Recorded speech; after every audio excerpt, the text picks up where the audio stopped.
Maharashtra double engine সরকার, ভয়ঙ্কর ঘটনা ঘটেছে। একজন তরুণী চিকিৎসক তিনি আত্মহত্যা করেছেন, হাতের তালুতে লিখে গেছেন সুইসাইড নোট, এবং তাতে 2 পুলিশ অফিসারের নাম লেখা।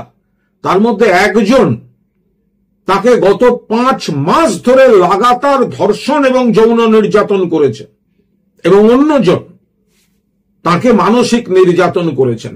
ভাবতে পারেন, সরকারি হাসপাতালের একজন তরুণী চিকিৎসক, তাকে লাগাতার ধর্ষণ করছে পুলিশ অফিসার, এবং আরেকজন পুলিশ অফিসার মানসিক নির্যাতন করছে।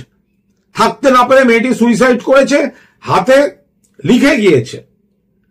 তো এগুলো তো আমাদের এখানকার মিডিয়া তো সারা ভারতের ডবল ইঞ্জিন সরকারের বা অন্য জায়গায় যে কি ভয়ঙ্কর নারকীয় পরিস্থিতি চলছে সেগুলো তো এরা দেখাবে না, এই খবর তো আপনার কাছে আসতে দেবে না। মহারাষ্ট্রে এই ঘটনা ঘটেছে সাতারা জেলায়, ফলে আর ওদিকে উত্তরপ্রদেশে একজন সাংবাদিককে কুপিয়ে খুন করা হয়েছে। কুপিয়ে খুন সাংবাদিক, আর এক ডবল ইঞ্জিন সরকার। ভাবুন কি হচ্ছে।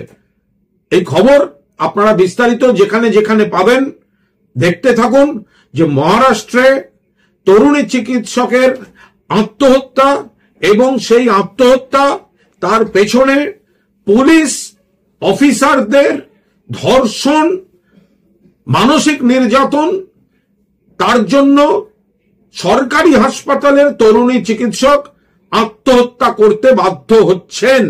এরপরে আবার এখানকার বিরোধীরা বড় বড় কথা বলবে। এখানে একটা ঘটনাও ঘটুক আমরা চাই না, একটা ঘটনা ঘটুক। 34-এর থেকে কমেছে, বানতলা ধানতলা এসব হয় না।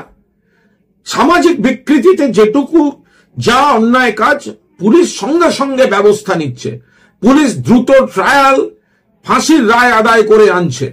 কিন্তু এই ডবল ইঞ্জিন সরকারগুলো যে ভয়ঙ্কর কাণ্ড চলছে সেগুলো আপনাদের জানতে দেওয়া হয় না, কারণ এখানকার মিডিয়া তারা সারাদিন শুধু বাংলার কোনো খারাপ সামান্য কিছু হলে তাই নিয়ে ব্যস্ত।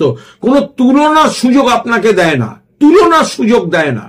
আপনি 34টা নিজে তুলনা করতে পারেন, কিন্তু অন্য রাজ্যে যে নরক আপনি তুলনা করার সুযোগ আপনাকে দেয় না। মহারাষ্ট্রের ঘটনাটা আরেকবার ভেবে দেখবেন। টাটকা খবর, আজকের খবর।